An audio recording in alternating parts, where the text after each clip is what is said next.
What's good?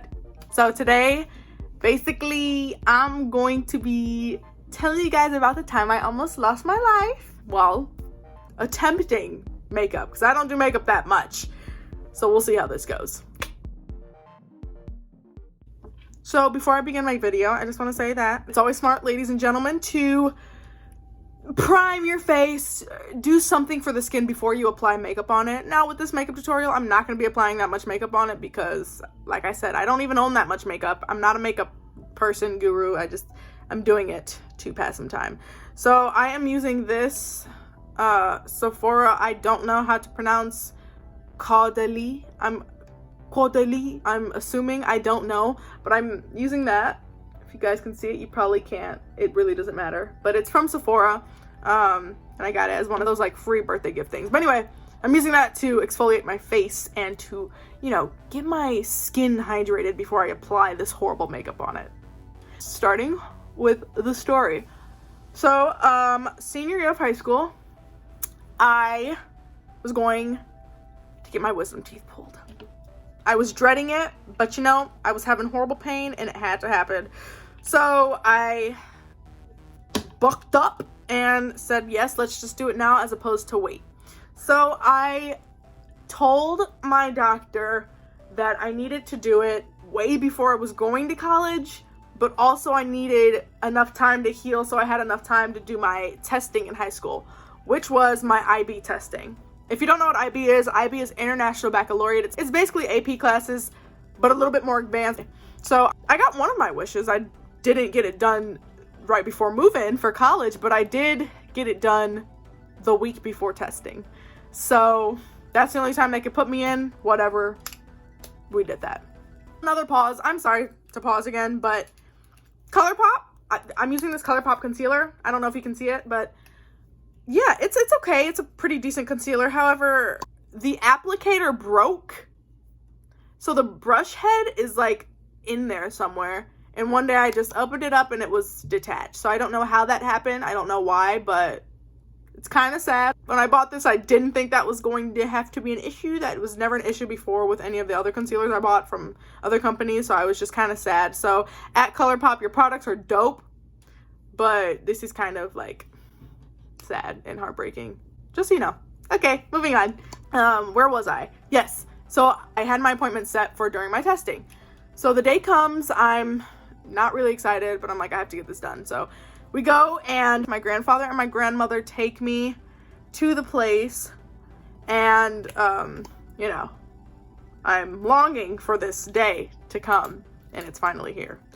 And so the procedure was decent. I'm in the chair. All I remember is getting in and going to sleep and then waking up, and it took me like 20 minutes to wake up because I kept falling back to sleep, and that's literally one of the worst things you could do, is wake up from anesthesia and then like fall back into a spell of sleep or whatever. And I kept doing that, so it took them about 20 to 30 minutes to wake me up, and my grandma was there like low-key shaking me like, get up, and I was like, and I just kept doing that. So finally, eventually, they actually woke me up and were like, get up. And I left with my grandparents, and I don't remember much, but I do remember that they were telling me that I had to get prescriptions for like the antibiotics and all the ibuprofen, painkillers, hydrocodone, whatever, so I could recover well. So she handled that. We went to the store to pick up the medication or prescriptions or whatever, and I remember being in the car, just like laying there, and my grandfather was kind of talking to me, but I could not talk, and my grandma was like, just leave her, please. Let's go in the store. Like, just let her be. So they left me in the car for like a couple minutes. And during that time, it was a very scary time, but also like really cool, because I was totally out of my head and I did not know what was happening. But my mouth pain was horrible. It was out of this world horrible. And I just remember feeling like, I don't like this feeling. And I just feel out of my body right now. It was weird. And so my grandparents come back, and at this point I'm starving. And so I was like begging for chicken, and they're like, no, you can't eat anything. Your mouth is literally so swollen. I'll insert a picture here. And I was just not getting the fact that I couldn't eat. I know my mouth hurt like hell, but I was like, I still want to eat. So I like fought them for 20 minutes about either buying me chicken or Chipotle, and they're like, no. So we ended up going home, and I was like, well, I'm hungry. So they gave me applesauce, and that applesauce burned the heck out of my mouth. It was ridiculous. And I was just like, oh, I don't like this pain at all. And basically, it was because the acid in the applesauce made everything burn. All the open wounds burn like crazy. And so I was like, oh my God, I'm dying right now.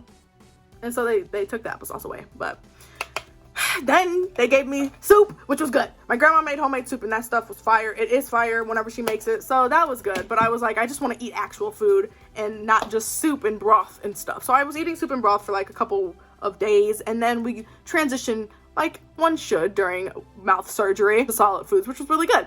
And so fast forward 3 weeks, I want to say, post-surgery. You know, I'm going to school, cool and stuff, and this is where it gets scary, okay? So I'm like, I'm healing. I'm still a little swollen, but I'm healing. I'll be fine for testing.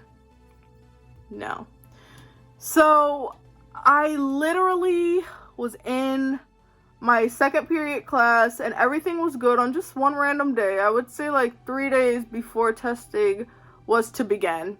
And I was like, oh, like everything's good with my healing, except my mouth does feel a little weird today compared to other days, but I'll be fine.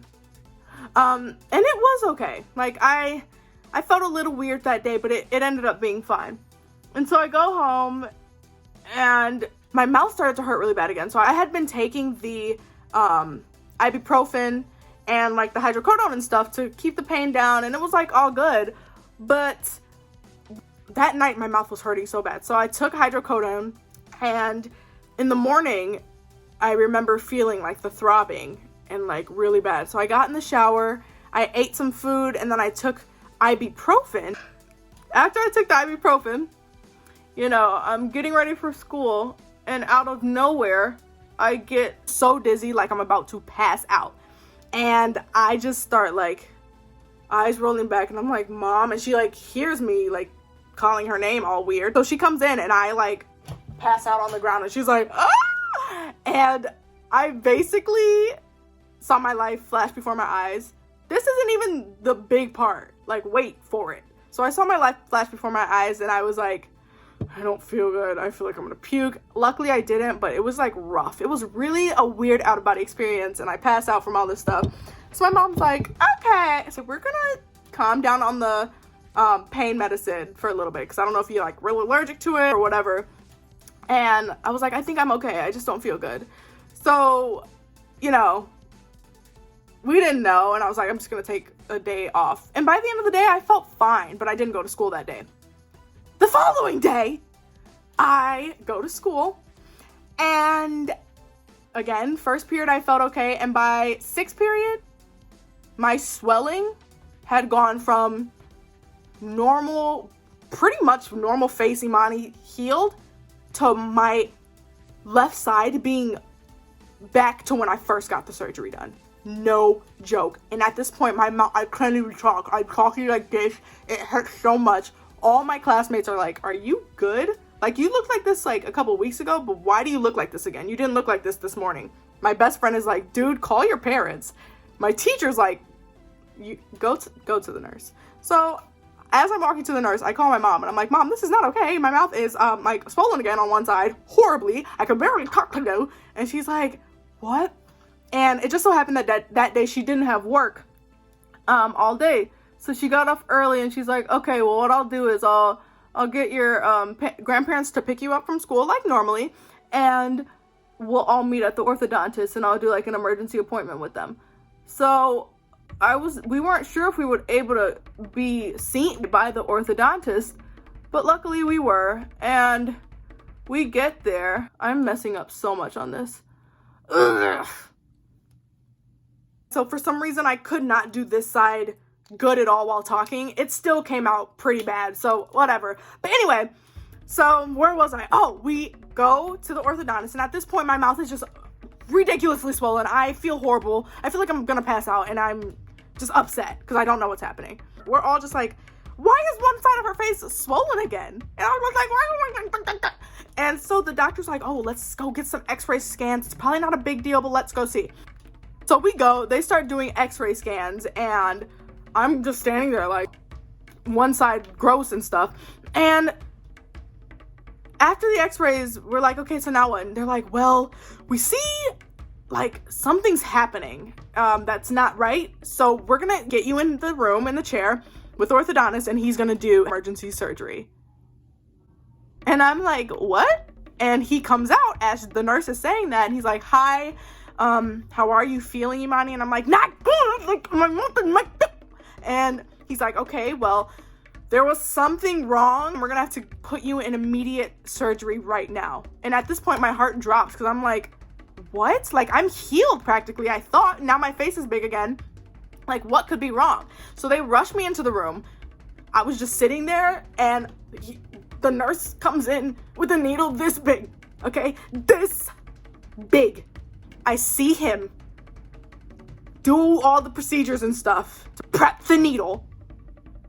And he takes the needle and said, this is gonna hurt. Make as much noise as you need to, but I have to do this. And I'm like, what? Plunges it into my gum, into both gums, to numb all of it. I start screaming and crying. Like, the pain was so excruciating. I was like, I'm dying. Like, no over exaggeration, like no cap, y'all. My mouth was, I didn't think I had a jaw. Like, it hurt that bad. And so he's like, we have to do this. He's like screaming at the nurses. There's also like 3 nurses in the room. And then when I had my surgery, there was 1. So they're like all running around, and they're like breaking the stitches. I can feel like the flesh being broken as the numbing stuff is like seeping into me and slowly numbing me, but I can feel that stuff because they had to work quick. And he's like, I'm so sorry, like we have to work quick. And so I'm like, what could be this urgent or serious?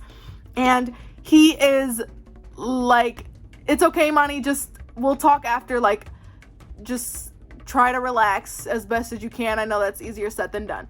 So I'm like, okay. I'm so scared right now. I'm crying.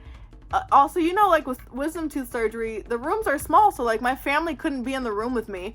And I was like, can my mom at least come in? They're like, no, unfortunately, like that's just like law, low key or whatever. And they were like, no, and like we barely have enough room for the doctor and the 3 nurses. And so I'm like, okay. And I'm terrified, petrified. I don't know what's happening. The pain is the worst pain I've ever felt. Ladies, it was as bad or worse than menstrual cramps. I'm not, no cap, no joke, like I'm serious. And so this is how I knew it was real. So once he's like done with the surgery, I'm like traumatized. My mom and grandparents are listening to me crying and screaming as they're doing the surgery. And then the doctor goes out. And when he comes back, he has like this big long tube, and they start like flushing stuff out of my gum, and I'm tasting it, and I'm like, what is this? Like, what is happening? And so by the end of it, you know, we're done, and they're like, okay, Imani, you're finally done. You're free to go.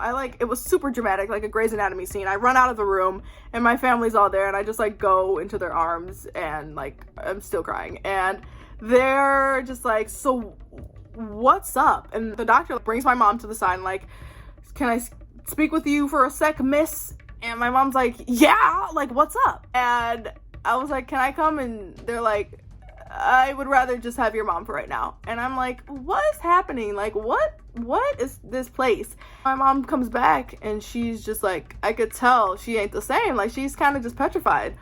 And I'm just thinking, like, what is wrong? Like, what's happening? Somebody tell me, like, my mouth is excruciating, like, I'm dying. Somebody speak to me! We get to the counter, and my mom's livid. She's shocked, and, like, she's heated, I can tell, and I'm sitting with my grandparents. And then we leave, and we get in the car, and I'm just like, is anybody gonna tell me what's happening? Like, and my mom's like, basically, Imani, you know, like, fighting back tears. And I'm like, what's wrong? And she's like, they forgot to give you the antibiotics when you initially got your surgery done. So this is like 3.5 weeks ago. They only prescribed you for the ibuprofen and the painkillers. Okay. This is like my first surgery in life, so I didn't know what I was supposed to get. Like, I took their word for everything, you know? And so she's like, yeah, apparently when you guys went to go get the painkillers, they only gave you what the doctors prescribed for you, and they forgot to prescribe you antibiotics. So you were hours away from getting sepsis and dying. And I'm like, what? And she's like, yeah, the doctor told me that he just told you that, you know, we had some complications, but didn't tell you in depth because he didn't want you to freak out. But he told me if you didn't come in today, like this evening, you could have been gone by tomorrow. Huh? At this point, where's the documents? Like, how are we going to sue these people? And I don't know, we didn't end up suing them, but I was like, what the heck? And luckily, as soon as they gave me the antibiotics, I started to heal. My face went down. I went back to normal in no time, but that was the scariest moment of my life. Because I'm like, oh, I definitely could have died. And yeah, I wouldn't be here to tell the story today. People, just be safe. Check everything before you like take somebody else's word for it, because it could be your life and it's not worth it. It was very scary, and I don't know, that's something I'll never forget, obviously. The fact that I could have died from sepsis in a matter of hours if I hadn't just so happened called my mom, and she just so happened to have a half a day of work that day, unlike any other day. So yeah, that was the time I almost died from sepsis and wisdom teeth surgery. So thank you guys for watching. I hope you enjoyed this video. Very weird and random, but yes, have a good one.